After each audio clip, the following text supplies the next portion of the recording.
Meu nome é Dani e eu estarei lendo o texto de Hildegard Schneider, autora e líder de World Wide Wings. E aí vem o episódio 124 da minha série O Despertar da Noiva com o tema O Evangelho do Reino. Para a palavra evangelho existe a palavra hebraica Besorá, que significa notícias, principalmente boas notícias. E a palavra grega euangelion, que sempre significa boas notícias. Yeshua e os apóstolos pregaram o evangelho do reino. A lei e os profetas profetizaram até João. Dessa época em diante, estão sendo pregadas as boas novas do reino de Yahvé, e todos tentam conquistar sua entrada no reino. Lucas 16:16. Naqueles dias surgiu João Batista pregando no deserto da Judéia e dizia: arrependei-vos, porque o reino dos céus está próximo. Mateus 3:1-2. Daquele momento em diante, Yeshua passou a pregar e dizer: arrependei-vos, porque é chegado o reino dos céus. Mateus 4:17. Yeshua, entretanto, ouvindo que João estava preso, voltou para a Galiléia. E percorria Yeshua toda a Galiléia, ensinando nas sinagogas, pregando o evangelho do reino e curando todas as enfermidades e males entre o povo. Mateus 4:12-23. É assim que o evangelho do reino é definido nas Escrituras. Arrependei-vos, porque o reino dos céus está próximo. Depois que Yeshua morreu e ressuscitou, Paulo entra em cena. E ele tem um foco diferente quando fala do Evangelho. Irmãos, lembro-vos do Evangelho que vos preguei, o qual também recebestes e no qual estáis firmes. Por meio dele também sois salvos, desde que vos apegueis com convicção à palavra que vos anunciei. Caso contrário, tendes crido em vão, porquanto o que primeiramente vos transmiti foi o que também recebi, que Messias morreu pelos nossos pecados, segundo as Escrituras, foi sepultado e ressuscitou no terceiro dia, conforme as Escrituras, e apareceu a Pedro e depois aos 12. Depois disso, apareceu a mais de 500 irmãos de uma vez, a maioria dos quais ainda vive, embora alguns já tenham adormecido.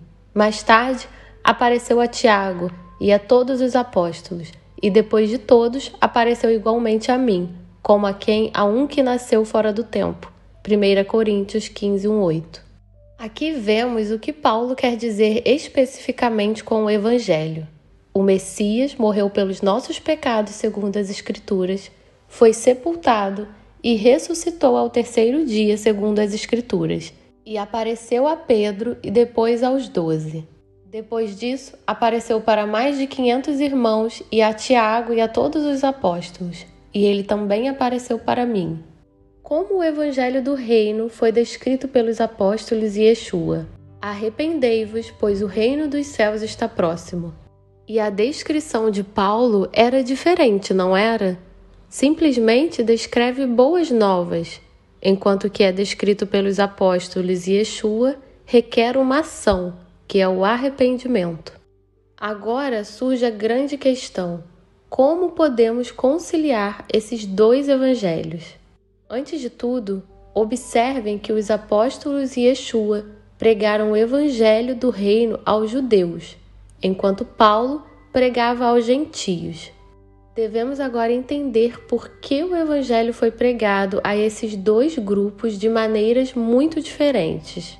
Que vantagem pode haver, então, em ser judeu, ou que utilidade existe na circuncisão? Muita, em todos os sentidos. Primeiramente, porque ao judeu foram confiadas as palavras de Elohim. Romanos 3:1-2. Os judeus receberam a Torá e as Escrituras, e Yahvé enviou seus profetas a eles através dos tempos.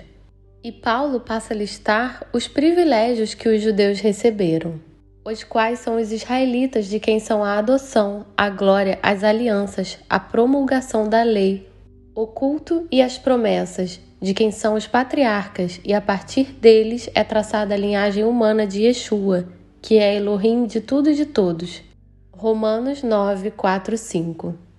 Os privilégios que os judeus receberam são os oráculos de Elohim, a adoção, a glória, as alianças, a promulgação da lei, o culto e as promessas dos quais são os patriarcas e o Messias segundo a carne. Então, na hora de receber o Messias, os judeus já tinham tantos privilégios que os gentios não tinham. Os gentios não receberam nada disso, enquanto os judeus, criados na Torá, estavam cheios de esperança no Messias. Muitos judeus hoje também olham para a vinda do Messias com esperança, embora muitos deles ainda não tenham percebido que ele já esteve aqui antes e que seu nome é Yeshua, mas eles oram diariamente por sua vinda. Mas os pagãos, especialmente no primeiro século, o que eles tinham? Paulo afirma isso em Efésios. Portanto, lembrai-vos de que anteriormente eres gentios por natureza, chamados incircuncisão pelos que se chamam circuncisão, feita no corpo por mãos humanas. Estáveis naquela época sem Messias, separados da comunidade de Israel, estranhos às alianças da promessa, sem esperança e sem Elohim no mundo. Efésios 2:11. E o que Paulo está fazendo agora? Ele prega aos gentios coisas que os judeus já sabiam e já tinham. O evangelho do reino foi pregado aos judeus, aqueles que já estavam preparados. Eles tinham a Torá, todas as histórias, todos os profetas. Eles entenderam que o Messias estava para vir e eles estão estendendo a mão para ele. E quando os apóstolos e Yeshua falaram com os judeus naquela época, eles disseram: voltem e arrependam-se. Você se desviou, mas sabe de uma coisa, e agora que o reino dos céus está próximo, volte. E você não pode pregar a mesma mensagem para os gentios. Os gentios diriam de qual Deus estamos falando e pelo que devemos nos arrependermos. Fazemos o que todo mundo faz. O que significa o reino dos céus, afinal? Os gentios não tinham nenhuma base para entender isso.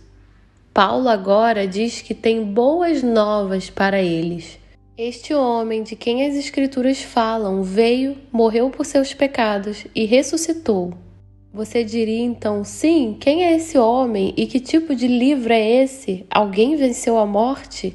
E então eles começaram a aprender e ouvir sobre Yeshua. E eles aprenderam de Paulo que ele apareceu a todas essas testemunhas e prometeu voltar. E então surgiu a pergunta: que tipo de vida posso levar para viver em harmonia com ele? E então eles estenderam a mão para as escrituras que estavam disponíveis, e essa era a Torá. Os dois grupos vêm de uma direção diferente. Os judeus tinham e têm a Torá, e então encontram o Messias. Já os gentios descobrem o Messias e depois a Torá. Assim, ambas as boas novas, de Yeshua e dos apóstolos, e aquela que Paulo ensinou, tinham dois destinatários diferentes, mas no final das contas, o mesmo objetivo. O Evangelho do Reino só faz sentido para pessoas preparadas, ou seja, o povo judeu, enquanto as boas novas de Paulo foram para pessoas totalmente despreparadas e ignorantes. E agora Yeshua diz algo muito interessante. E este Evangelho do Reino será pregado em todo o mundo habitado, como testemunho a todas as nações, e então chegará ao fim. Mateus 24:14. Agora isso contradiz o que eu disse? Não, porque depois de 2000 anos, a situação nas nações não é a que era no tempo de Paulo. Em todo o mundo, as pessoas já ouviram falar de Yeshua e das boas novas. E agora, para nós dos gentios, mais do que nunca, este Evangelho do Reino, arrependei-vos, pois o reino dos céus está próximo, já chegou.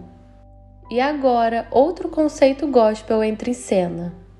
Observei outro anjo, que voava pelo meio do céu e portava nas mãos o Evangelho eterno para anunciar aos que habitam na terra, a toda nação, tribo, língua e povo. Então proclamou com voz grave: temei a Elohim e rendei-lhe glória, porquanto a hora do seu juízo chegou. Adorai aquele que fez o céu, a terra, o mar e as fontes das águas. Apocalipse 14, 6, 7. No final, parece que não seremos capazes de pregar o Evangelho eterno, mas os anjos sim, como diz aqui. O fim está próximo, então volte e arrependa-se. Quantas vezes você já ouviu o arrependimento sendo pregado? Eu nunca ouvi alguém explicar detalhadamente o que se entende por arrependimento. E esse é o objetivo de explicar o que isso significa. Arrependimento significa retornar a Yahvé e seus ensinamentos, a Torá. A Torá é a constituição do reino.